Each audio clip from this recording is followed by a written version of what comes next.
Yeah, it's been a really important camp. We were able to bring in a lot of the top talented players that Canada boasts, and bringing that group together, it was about establishing some clarity on the vision for not just Nations League but the World Cup. You know, being able to push into the future and show where we could be in 4 years' time, and this group of guys are sitting here now with an opportunity to start that journey, start it right, start it well, to make sure that people are clear on what that means from a cultural perspective and what the journey is to try and get our team to become more of a more higher functioning team. The culture's moving, the standard of the players moving on. In terms of myself coming into this camp, I came in with completely open-minded, but when I got in here it's went up another level in terms of information and taking on and off the field. So his attention to detail is meticulous in it. There's no stone unturned with his preparation, regardless of the opposition.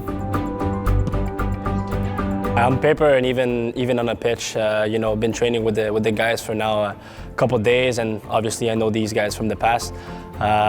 Very, very strong squad. We've seen now players that are playing more often in their clubs and bigger clubs as well. Now we have obviously Fonzie, who's just signed with Bayern Munich.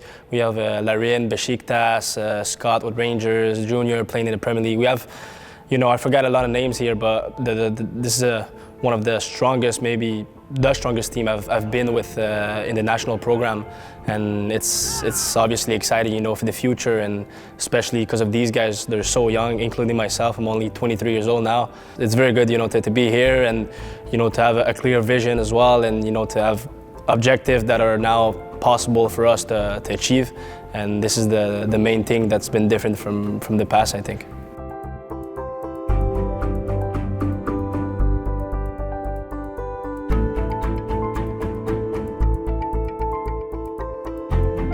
Well, I think the US Virgin Islands have got to find a way to win, a way to compete. What I know about those David and Goliath stories, I've been on the other side. I've been on there with a team that hasn't been as strong as your opponent, and you have to find something tactically that's maybe a bit unconventional. They've already narrowed the pitch in to the minimum width, which I think is 64 yards, so it'll be a tight pitch. And I imagine if I'm in the other dressing room, I'm saying, look, it'll be an overconfident Canada, and we'll hit them on the break or with a set piece, and we'll be really resilient around our defending. That'll be our focus. So I think for the players, it's just bringing them onto the focus of the process and keeping them very clear about what we need to do to be successful in the game, and then bring it back to what can we learn about ourselves through this Tier 2, Tier 3 experience.